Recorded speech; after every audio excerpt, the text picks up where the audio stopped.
welcome back to Script and Sip. My name is Jessica, and today we're going to be talking about the film Ma. I remember watching bits and pieces of it, but I never really fully paid attention to it until today. So we're going to talk about this movie, which I find very interesting. In the beginning, we see that Maggie is moving to town where her mom grew up with. I think her mom name is Erica. Maggie is in a new school. Lunchtime comes around, and Maggie is seen in a library eating her food, where she takes out this note that says, "You have a good butt." And one of the girls, I think her name is Haley, she invited her to a party that they were going to go to the next day, but Maggie was like, "Oh no, I'm going to a music festival with my mom and all the other good stuff," which is fine, which is cool with me. Basically, her mom ends up working, and Maggie is like, "All right, well, I'm just going to hit Haley up since mom is out there making money and I don't want to be at home bored by myself."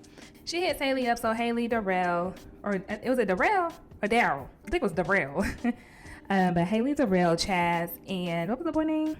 Andy, they all hang out in, like, I call it the kidnapper van, but it is the Hawkins security van that Andy's dad, Ben Hawkins, owned. So they're all hanging out, and so they go to the liquor store where they try to get some booze. You know, Darrell, he's out there trying to get somebody. He had no luck. And then they send Maggie out since she's new.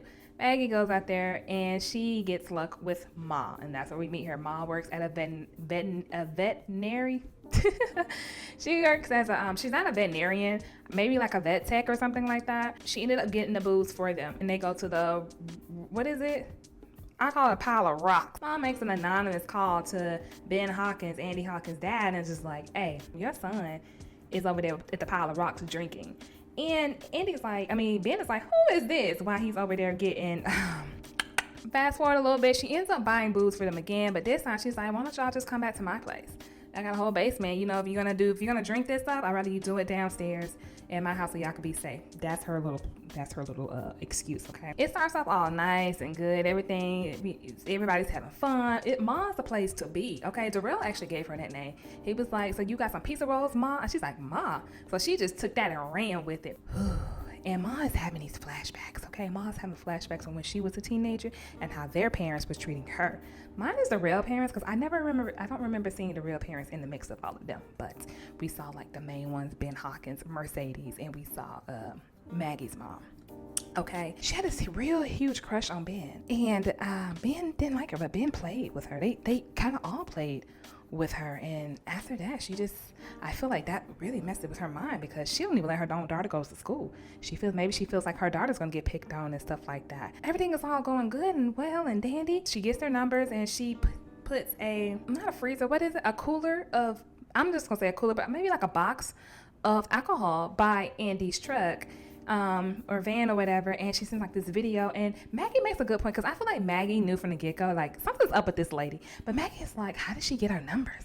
And Chaz is like, "Well, maybe Haley gave it to her. She gives everybody their number when she's drunk or whatever." So anyway, yeah, they decide to, on a weekday, go hang out at Ma's and stuff. So they all, again, having a great time. It's not until Ma jacks up Haley and Maggie for going upstairs, because that was one of the rules. One of the major rules: do not go upstairs. The only reason why she went upstairs was because she had to go, Haley had to go pee really bad, and the downstairs bathroom was occupied. So she had to go upstairs, and so Maggie kept lookout. However, she heard Ma was talking to her something, so she got in the bathroom, ran into the bathroom with Haley, and was like, "We gotta go. Like, don't flush, but we gotta go." So as soon as they opened the door, Ma grabs them and jacked the girls up against the wall, and it's like, whoa, what just happened? The girls get the guys, and they leave, okay? The next morning, Maggie wakes up with all these text messages, like all these apologetic texts from Ma, and she's just like, I'm good on this. I can't. You are Delulu, and But so then when they weren't responding to her, she pops up at the school. It's kind of like a girlfriend or a boyfriend that pop up at their person's house, and it's like, whoa, please don't do that to me. But yeah, she just pops up at them and like, "Hey, I don't want to hear no, we got to do this homework and stuff like that. Come hang out." And they're like, "What are you doing here?" And so the boys decline, and she's like, "Okay, well, girls' night then." And I'm like, "Ma'am, did you just forget what you did? Did you forget that you kind of went cuckoo for Cocoa Puffs on the girls?" I think she forgot, but she didn't. So they're like, "Nah, we good." And Haley makes a comment saying, "Girl, you need a man." And Mom's like, girl, you need to watch your mouth. She shouldn't be friends. She shouldn't be hanging out with teenagers. That's weird. They go their separate ways, and Mom decides that I guess she was trying to recruit some other teenagers. She was like, okay, you guys got to meet me around, meet me over here, whatever. Meet me down the street. Follow me. So they follow her, and she's thinking, like, oh, I'm going to hang out with these folks. I'm going to get, blah, blah, blah. And they throw a beer can at her, and they lose her. They call her a loser, and that's a whole thing that just kind of brought back to her teenage years. It is Stephanie's birthday, okay? Stephanie is having this party. By the way, Maggie and Andy are now officially boyfriend and girlfriend. But it is Stephanie's birthday, and Stephanie, mind you, Stephanie also had a bracelet on that Ma actually took from Stephanie. So they go to Stephanie's party, just Maggie and Andy do, just to say a quick hello, happy birthday, Stephanie. And they was supposed to dip on out. But, Ma was getting jealous that Andy and Maggie are now together. Ma didn't drug that girl. Ma made her take a shot. Maggie didn't even want to take a shot. Maggie didn't even want to be there. But Ma was like, you're going to be at Ma's. You gotta do this. You gotta have fun, girl. Ma was just being extra. She woke up, she had bruises on her, and her earrings was missing. At this point, they blocked Ma. They're like, Ma is like super weird. They blocked her on social media. Haley makes a post saying, block that bitch. She's freaking weird. Don't go over there no more. I'll find another place for us. We go to my grandma's. But no, we're not dealing with Ma anymore. And she sends to everybody in her contact list, which included Ma. And Ma saw it, and Ma was not happy about that. Okay, so then Ma comes up, I guess, with another plan. Ma makes all these videos trying to convince them to come there, to meet up with her, come back. But then she says, can y'all meet me at the pile of rocks or whatever? And she tells them that she has pancreatic cancer. I said, now ain't that something? Ma is crazy. Ma is the Lulu, and they all feel bad for her. Not all, but the boys, the guys, they feel bad for her, especially Andy. Andy's like, my mom died of cancer, so I have a soft spot for her. I hope she gets better and all that other good stuff. Haley wasn't buying it. Maggie wasn't buying it. So Maggie and Haley, they decide to go to Ma's house because Haley is like, I know she got my ring. They go to the house, and that's when they find Jeannie. And Jeannie and Maggie had already had an encounter with each other. They find all this stuff, like all these pictures of them and pictures of Ma and their parents back in the day. And they like, this is so creepy. And so Jeannie, Ma pulls up, because they getting ready to leave. Ma pulls up. Jeannie helps them escape, thankfully. I'm so glad that she was not like her mama, okay? She probably despised her mama, too. I mean, I would. My mama keeping me confined to a wheelchair when knowing I can walk and I'm not sick. Ma, you're sick. Maggie ends up telling Andy, I don't want you to go to Ma's house. I think she's lying about having cancer. I just don't go there anymore. She's unwell. Ben actually pulls up to the vet and brings, like, there's a cat in there. I don't remember. I think it was a cat. Brings the pet. And Ma's like, wow, Ma is still smitten by this man a little bit. And he, like, Suanne, but how long has it been? I haven't seen you in 15 years? It's been a while. How you been? Acting like everything's all good and everything's all chill. Well, they go out to a bar later, and she's dressed all nice and stuff. And that's when he brought up, like, why is my son at your house? And she's like, you need to be asking him. He said, no, I'm asking you. I know that's right. Why is my son at your house? And he pulls out, you see this? This is a tracking device. I put it on every one of my cars and my trucks or whatever. And that's how he found out that his son was at her house. And he tells her, stay away from my child. Okay? Matter of fact, just stay away from all the kids. Stay away from your own child. This one was actually interesting. So we see a flashback of her giving a blowjob to Ben in a closet or a room or whatever. How it was dark. However, it really wasn't. It wasn't Ben. Ben was right there, and it was some other guy there. And I feel like the whole school just standing there like, ha ha ha ha, like pointing, ha ha ha ha, kind of laughing at her and poking at her. And that girl, that was embarrassing. I do feel bad for her when it comes to that. It's just kids are just mean. But it was all orchestrated by Ben. Yup. Next thing you know, we see Ma is chilling at Maggie's house on the couch. Okay, and mind you, Maggie's mom doesn't even know that Ma and Maggie know each other. Okay, so she introduces them like nothing happened. Mind you, Maggie is kind of nervous. She's like, what is this woman doing in my house? I don't blame her. I would be the same way. Honestly, I probably would have came clean. Knowing me, I would have just came clean and been like, okay, Ma, let me just tell you what's going on. This woman, this Ma, Suanne has been, I would have been singing like the choir. Ma runs over Mercedes as she's taking a drive. She ends up unaliving the doctor that she worked for, the veterinarian. Ma basically killed Louie. I'm sorry. She didn't kill the dog.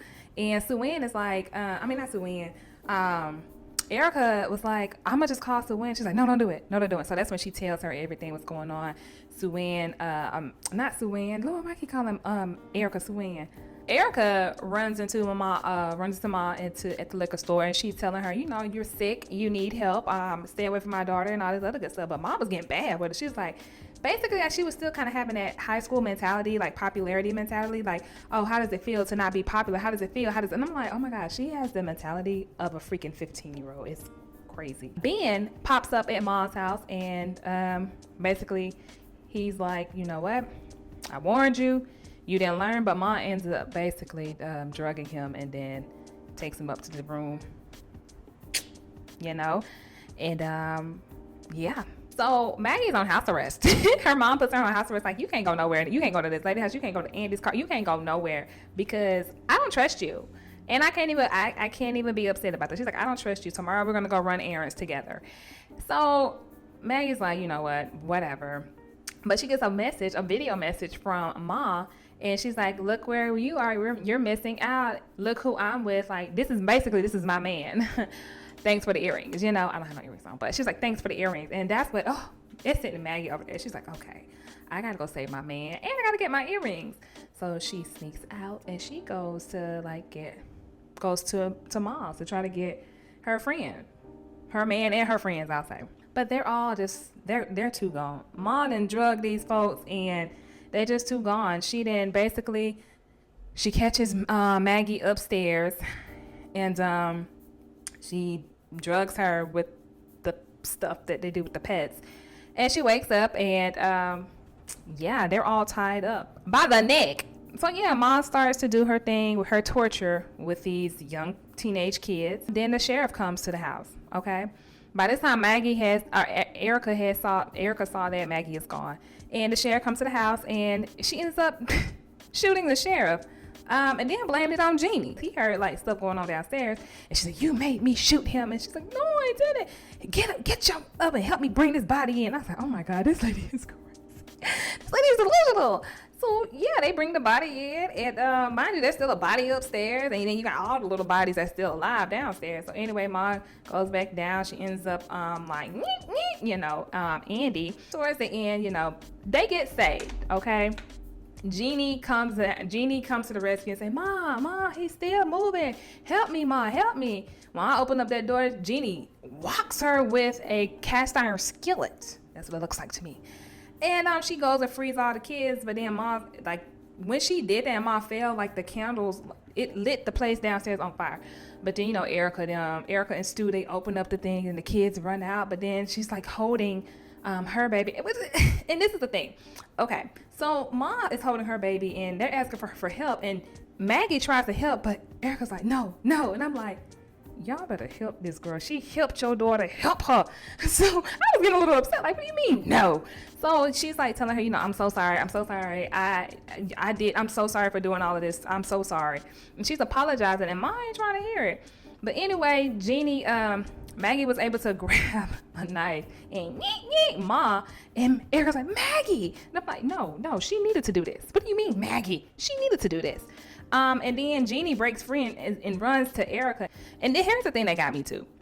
Why in the world did Maggie just stand there after she done stabbed, like, jab and go, jab and go, jab and go? Like, why are we just still like, of course it's just a movie, but still, I'm just like, oh my gosh.